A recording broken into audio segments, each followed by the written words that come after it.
Bonjour! J'espère que vous allez bien. Bon, c'est un peu des Blast News un petit peu particulières puisque je suis parti en vacances. Et qui dit vacances dit impossibilité d'accéder à mon local, mais qui dit vacances dit que l'actualité continue quand même. Donc il faut que je vous en parle un minimum. Alors, je vous garantis pas que ça va durer le temps habituel d'une Blast News, à savoir entre 30 et 50 minutes. Ce sera peut-être un peu plus court parce que malheureusement, je ne suis pas en live, hein, comme vous en avez peut-être douté, donc ça va être un exercice un petit peu différent pour moi. Alors pourquoi pas de faire ces news offline. Bref, sans plus tarder, je vais commencer ces Blast News, surtout qu'il y a des news relativement assez intéressantes avec du concret, notamment sur la PlayStation 5. Comme d'habitude, je vous laisserai en description plein de liens. Dans un premier temps, on parlera enfin de cette présentation de la PlayStation 5 qui arrivera enfin après les événements qui ont lieu aux États-Unis sur le Black Lives Matter, où Sony avait décalé son événement. On a une nouvelle date avec, s'il vous plaît, présentation de la PS5, on en parlera. On enchaînera du coup sous une grosse annonce qui, ces 3 derniers jours, a fait beaucoup trembler le Twitch game, puisque Twitch a décidé de serrer la vis sur l'utilisation des copyrights. On enchaînera du coup sur une petite partie storytelling, puisque je vais vous raconter une petite histoire, puisque figurez-vous que ça a été révélé il n'y a pas très longtemps via différentes interviews, mais Microsoft avait bien l'intention d'être un rival à The Last of Us via une licence très connue de Capcom. On enchaînera sur Crucible. Je sais pas si vous connaissez Crucible. Crucible, c'est le nouveau jeu développé, le premier jeu développé par Amazon Game. Alors c'est pas directement Amazon Game, c'est le premier jeu édité par Amazon Game, qui se veut être un mélange entre Parangon avec un petit peu pas de Fortnite, mais un jeu en arène fermée avec des objectifs coopératifs, qui est plutôt sympathique et qui a fait des choix qui, à mon sens, sont un peu bizarres, mais on en parlera.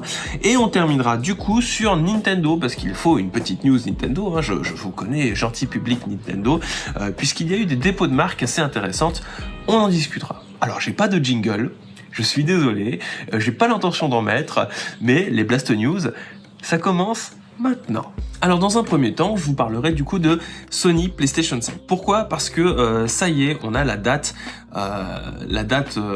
d'annonce qui a été faite, puisque ce sera donc du coup ce jeudi 11 juin que la PlayStation 5 sera présentée avec des nouveaux jeux. Cette présentation des jeux PlayStation 5 aura donc lieu le jeudi 11 juin à 22h en heure française, évidemment, puisque ça se passe à des heures un peu plus correctes aux États-Unis, contrairement à chez nous. Ça se passera sur YouTube ou sur Twitch. Je sais pas si je vous en ferai un stream. Je pense pas que je vous en ferai un stream, parce que si je vous en fais un stream, ça veut dire que j'aurais pu le faire en stream, ce Blast News aussi. Or, j'ai pas la connexion, je suis en pleine cambrousse, il y a de la DSL. Au moins vous êtes au courant. Peut-être que je vous en ferai une vidéo, je vous garantis rien. Peut-être qu'on fera une petite réaction au niveau de ce trailer. Surtout qu'il y a des choses relativement intéressantes qui sont données dans le communiqué de PlayStation France. Déjà, premier temps, le stream que PlayStation France va distribuer, que PlayStation va montrer, ce sera du coup en 1080p 30 images par seconde, et directement, Sony a préféré communiquer directement. Rassurez-vous, les jeux PlayStation 5 ne seront pas en 1080p 30 images par seconde. C'est juste un stream. Bon, c'est un petit peu dommage. Je pense que ça aurait été plutôt intéressant de pouvoir pousser jusqu'au bout pour montrer la réelle qualité des jeux, en tout cas la résolution maximale et au moins un framerate à 60 images par seconde pour le stream. Mais enfin, c'est pas dramatique. Vous me direz, au moins l'avantage c'est qu'on verra pas d'éventuelles baisses de framerate là-dessus. Et encore, c'est pas dit. Puisqu'on pourra jouer notamment, et c'est ce que précise Sony, on pourra jouer au jeu PlayStation 5 sur un écran en 4K, c'est précisé. Et l'autre petite précision également, et qui fait un peu figure de surprise mine de rien, c'est que Sony nous rassure et nous dit que, nous rassure. Sony nous précise que il est plutôt conseillé de suivre ce stream-là avec des écouteurs ou un casque, plutôt qu'avec le simple haut-parleur de votre téléphone, de votre télé, ou quoi que ce soit. Bon, il se doute bien que vous suivez ça avec votre smartphone, comme à peu près 90% de la population aujourd'hui. Tout le monde suit des streams via son téléphone, à peu près.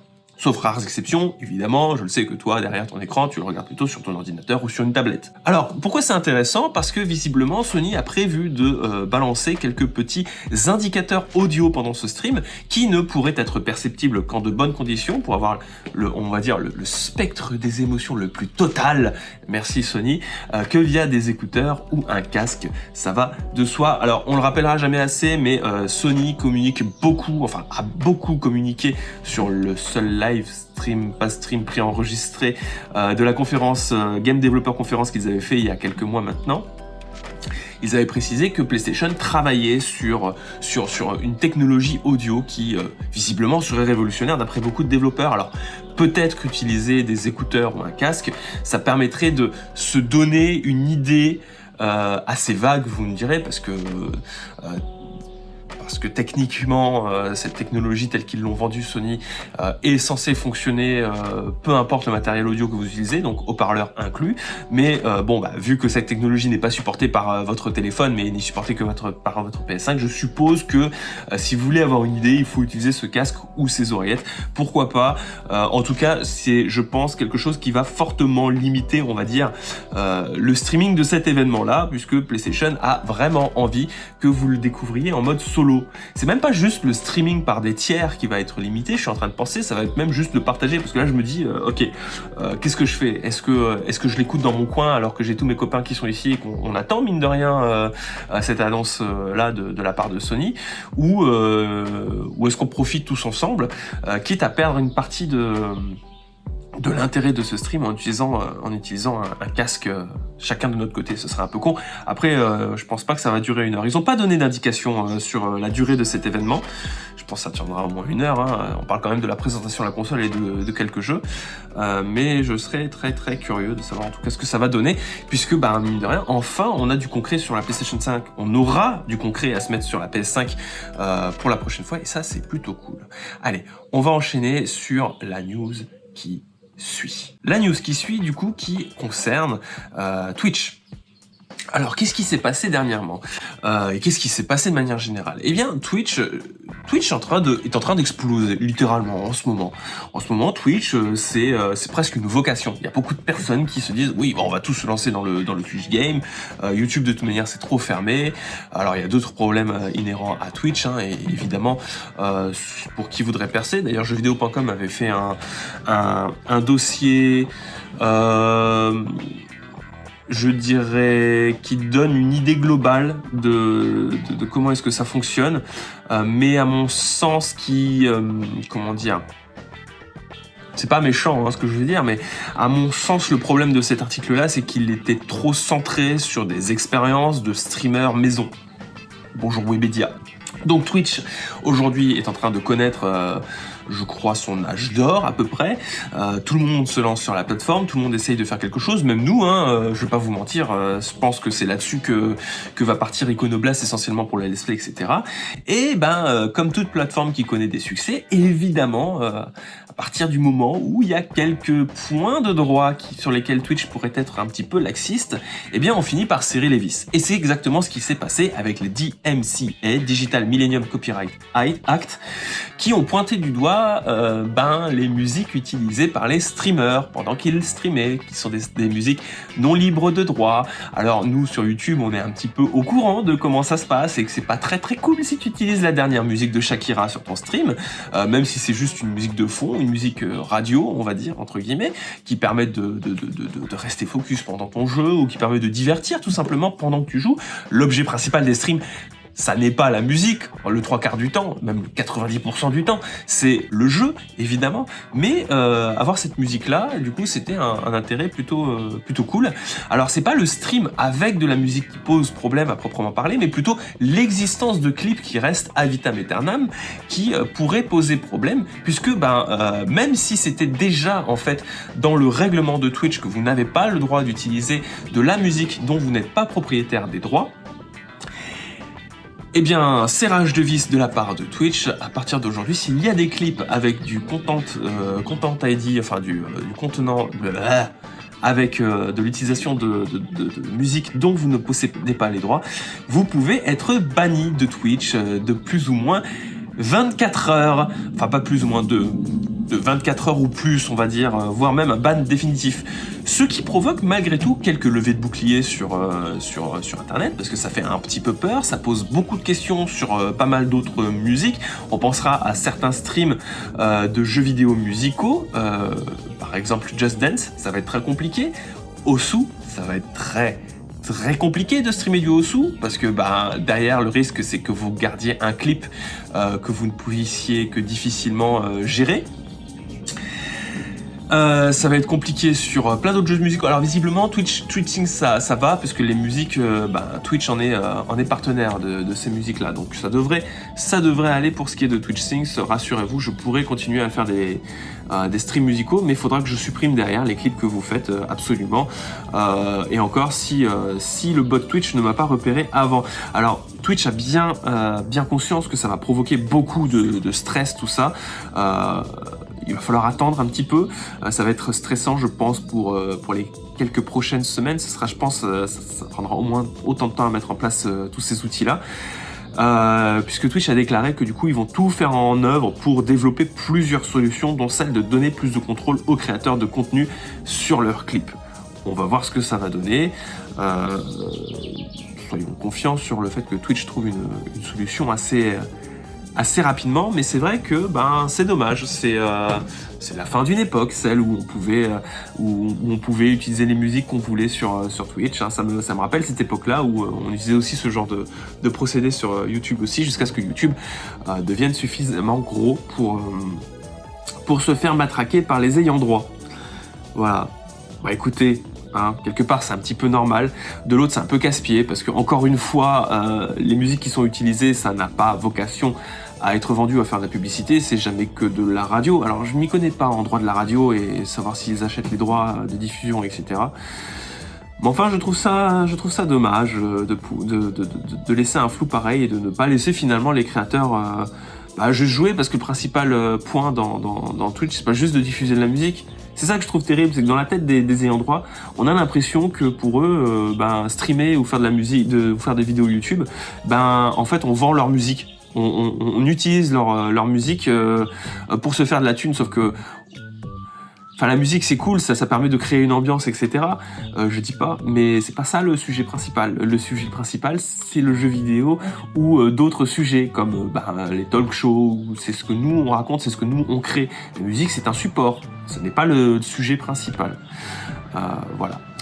On enchaîne sur la news qui suit ? Allez, c'est parti. Donc la news qui suit, c'est un petit storytelling sur Microsoft, puisque il a été révélé via une petite histoire, via une petite interview en réalité de Capcom Vancouver, d'un des développeurs de Capcom Vancouver, qui nous a raconté l'histoire via la dernière vidéo de sa série Game History, une petite histoire sur Capcom Vancouver, puisque il était dit que en 2013, alors que Sony avait un énorme succès critique et commercial sur Last of Us, Microsoft a tenté d'avoir sa chance aussi sur son jeu sérieux qui utilise des zombies avec une histoire forte, une dose de survie et d'infiltration.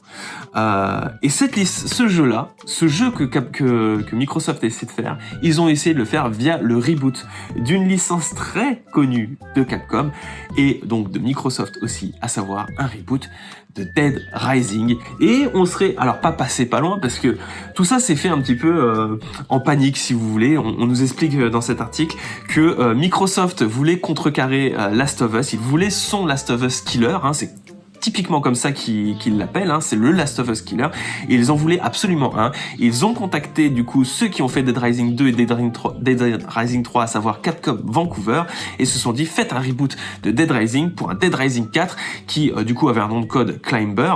Il était extrêmement bien avancé, il y avait des notions d'infiltration, notions d'infiltration, s'inspirait grandement de Walking Dead, dans l'univers de Dead Rising, évidemment, avec le héros, etc. Donc dans un tout autre reboot, très très bien avancé, jusqu'à ce que le projet soit montré à Capcom Japon, qui n'était pas au courant,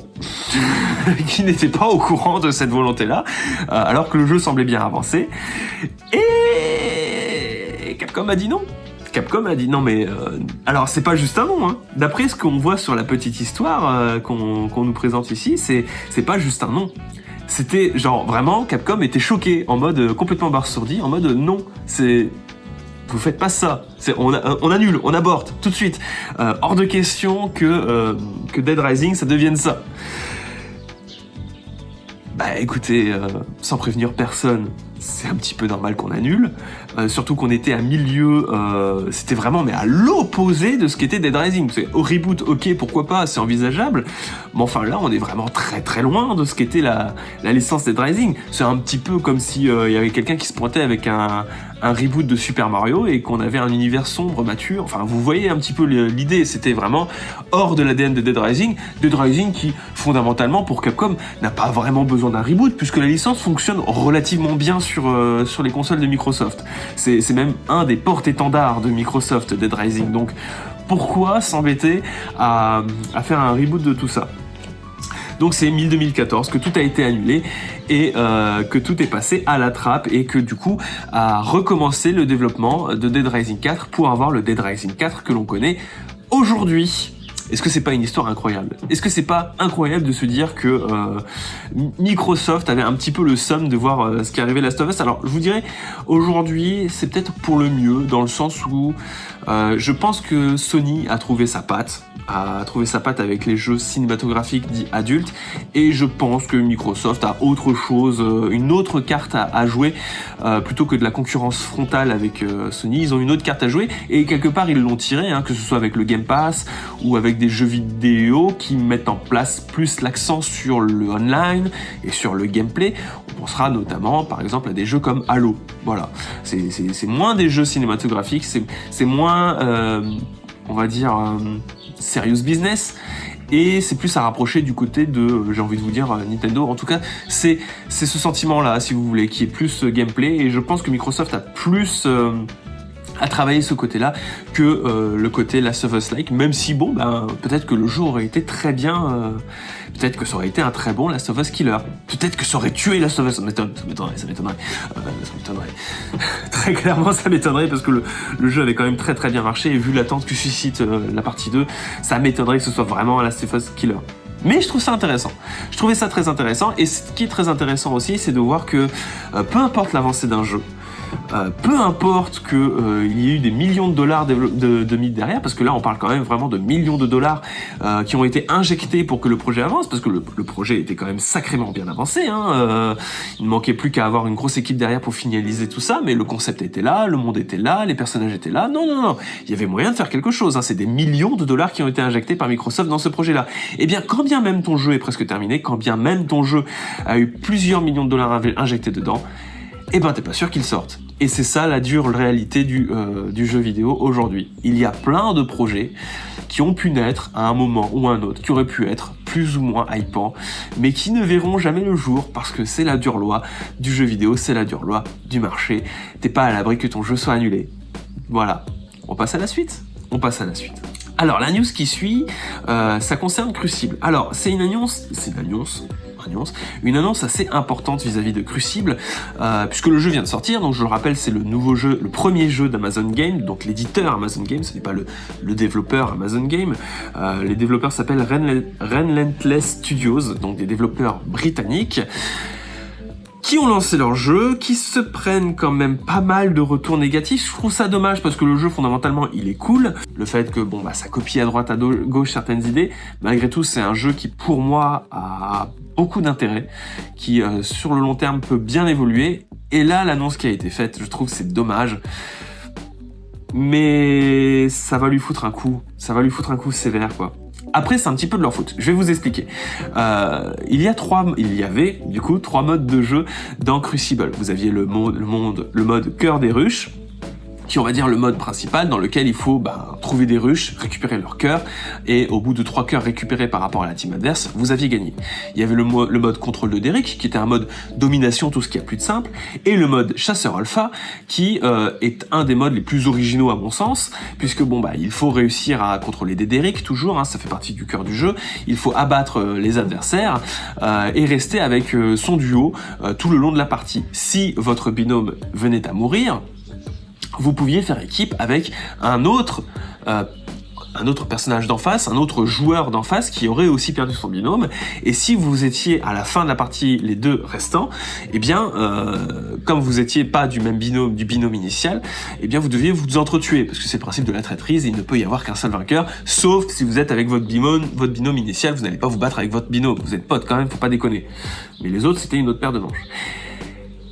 Eh bien, Relentless Studio, au vu des retours des joueurs et de comment est-ce que les joueurs jouent à fond sur le cœur des ruches, qui est le mode de jeu principal, ont décidé de retirer du coup Chasseur Alpha et le contrôle des Derrick pour se concentrer sur l'amélioration du cœur des ruches. Alors c'est pas dit que ces deux modes de jeu reviennent un jour, mais quand même ça fait mal. Ça fait mal parce que du coup actuellement Crucible qui est sorti n'a plus qu'un seul mode de jeu. Alors on n'est pas dans une saison à proprement parler aujourd'hui, on est plutôt en pré-saison, c'est eux-mêmes qui le disent, donc évidemment qu'on se doute qu'il va y avoir des modifications qui seront apportées sur le jeu. Mais enfin, sur un jeu qui vient à peine de sortir, qui se tape quand même un taux d'évaluation assez faiblard, on parle de 44%, enlever deux modes de jeu comme ça fait mal, surtout que ces deux modes de jeu-là, le principal problème qu'il y a avec ça, pour moi, à mon sens, et c'est un problème que j'avais vu déjà quand je l'avais pré-testé le jeu, c'est que Chasseur Alpha et Contrôle des Derrick sont vachement cachés dans les menus. Et le Contrôle des Derrick s'appelle même pas Contrôle des Derrick, il s'appelait mode arcade. Pour vous dire, enfin, c'est un sous-menu ce mode de jeu, il était très mal mis en avant. Si je pense que les modes de jeu étaient présentés dès que vous arriviez distinctement, les trois modes de jeu, je pense que ça aurait été une toute autre paire de manches qui aurait peut-être pas eu besoin de les retirer. Je pense très sincèrement que si les gens ne font que des cœurs de ruche, c'est que comme ces modes de jeu-là sont cachés et que c'est difficile d'accès, tout simplement, les gens n'y jouent pas parce qu'ils ne les voient pas. La plupart des gens ne voient pas ces modes de jeu. Et je trouve ça dommage. Je trouve ça dommage d'autant plus que dans leur communication officielle, Amazon Games a présenté ces modes de chasseur alpha et ce mode de contrôle des Derrick. C'est vraiment dommage. Je trouve ça extrêmement triste quand on sait que le contrôle des Derrick était peut-être le plus solide des modes de jeu. Voilà. À voir comment est-ce que le jeu va évoluer, évidemment. Je trouve que ça reste intéressant de voir comment est-ce qu'il est, mais il commence mal. Crucible, tu commences mal. Amazon Games, c'est un premier pas très timide qui fait un petit peu peur pour la suite et qui me fait personnellement un petit peu peur pour le MMO que j'attends un petit peu plus. À voir ce que ça va donner et je serais curieux d'avoir votre avis si vous avez testé le jeu. Je le rappelle, c'est un free-to-play, hein, donc... Et essayez le jeu, vous verrez, je pense pas qu'il y a moyen d'être déçu ou pas, hein, ça reste un jeu très solide. On va passer à la toute dernière news du jour, du coup, à savoir que Nintendo, au Japon, a déposé de nouvelles marques qui incluent la Game Boy Advance et la Wii U. Alors, déposer des marques, ça veut tout et rien dire. Ça veut tout et rien dire parce qu'on peut peut-être, soit on va déposer des marques pour le principe de déposer des marques pour des nouvelles licences qui arrivent, parce que c'est très important, soit on redépose des marques qui pourraient être risquées, entre guillemets, risquées dans le sens où il pourrait y avoir une perte de propriété parce que ça commence à vieillir, donc on redépose une marque, soit en général c'est vraiment juste pour assurer des annonces à venir, et c'est ça qui va nous intéresser puisque en l'occurrence il y avait beaucoup de rumeurs sur l'ajout de nouveaux jeux sur le Nintendo Switch Online. Alors, Nintendo Switch Online, pour ceux qui vivraient dans une grotte, actuellement vous permet de jouer aux jeux, à certains jeux NES et certains jeux Super NES avec de l'ajout régulier. Au début c'était tous les mois, aujourd'hui on est plus tous les 2-3 mois par là. C'est au petit bonheur la chance quand ça apparaît. En général ça arrive par 3-4. Par dose de 3-4 sur NES et sur Super NES. Et du coup, avec cette nouvelle marque qui a été déposée, à savoir Game Boy Advance, on est en droit de se poser la question, est-ce que on n'aurait pas le droit à un Nintendo Switch Online avec Virtual Console sur Game Boy Advance, avec plein de titres Game Boy Advance qui pourraient apparaître, et ça serait tip top. On arriverait enfin, parce que c'était le point qui personnellement me faisait un peu chier sur Metroid Zero Mission, peut-être qu'on pourrait jouer à Metroid Zero Mission sur Game Boy Advance, qui sait?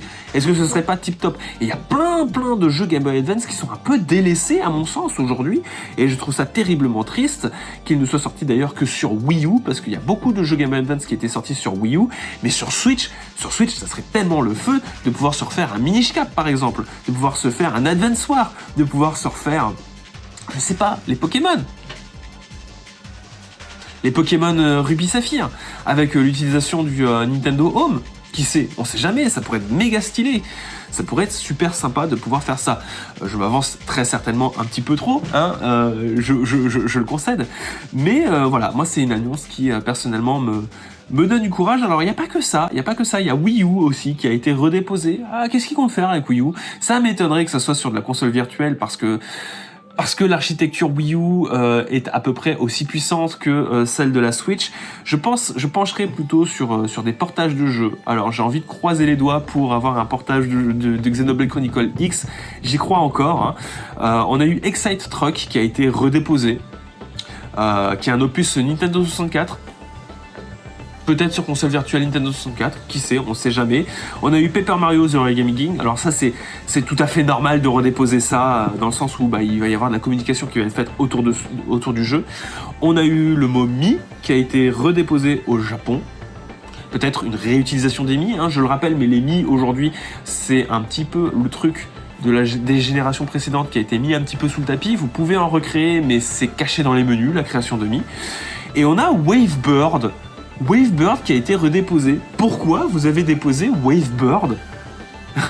Est-ce que ce serait pas pour de l'accessoire, de l'accessoring? Est-ce que vous ne serez pas en train de nous préparer une manette GameCube? Parce que pour ceux qui ne savent pas, la Wavebird, c'est une manette GameCube sans fil, mais avec la particularité de ne pas utiliser le Bluetooth, parce qu'à l'époque, le Bluetooth, voilà, c'était compliqué, ni même l'infrarouge, parce que oui, il y a eu des trucs qui utilisaient l'infrarouge et c'était pas top, parce que l'infrarouge, c'est une technologie pas folle, mais les micro-ondes, ce qui vous permettait d'utiliser les ondes radio, pardon, le micro-ondes, ça utilisait les ondes radio, ce qui vous permettait d'utiliser votre manette, mais genre de méga loin, vraiment très loin. C'est une des technologies, je trouvais, les plus efficaces pour utiliser du matériel sans fil, les ondes radio. Et donc on a redéposé Wavebird et je trouve ça hyper intéressant. Parce qu'on pourrait s'imaginer qu'on pourrait... Alors je pense pas que ça va utiliser les micro-ondes, enfin les ondes radio, et encore pourquoi pas, mais on peut très bien s'imaginer que on aurait des manettes GameCube sans fil qui pourraient revenir. Pourquoi pas?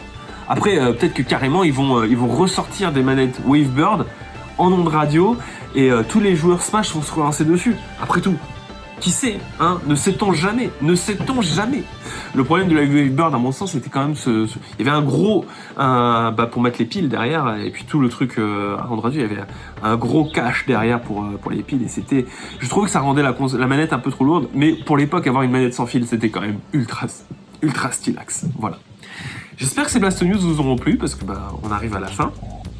C'était des news un petit peu légères. Comme je vous ai prévenu, ça n'était pas trop la place à la digression, malheureusement, puisque je suis tout seul, et que ça se prêtait pas forcément à la digression, les news d'aujourd'hui. Je vais faire un petit peu de montage derrière, pas trop, rassurez-vous. En fonction de comment est-ce que je trouve le format, je vous foutrai peut-être ça sur Spotify ou pas.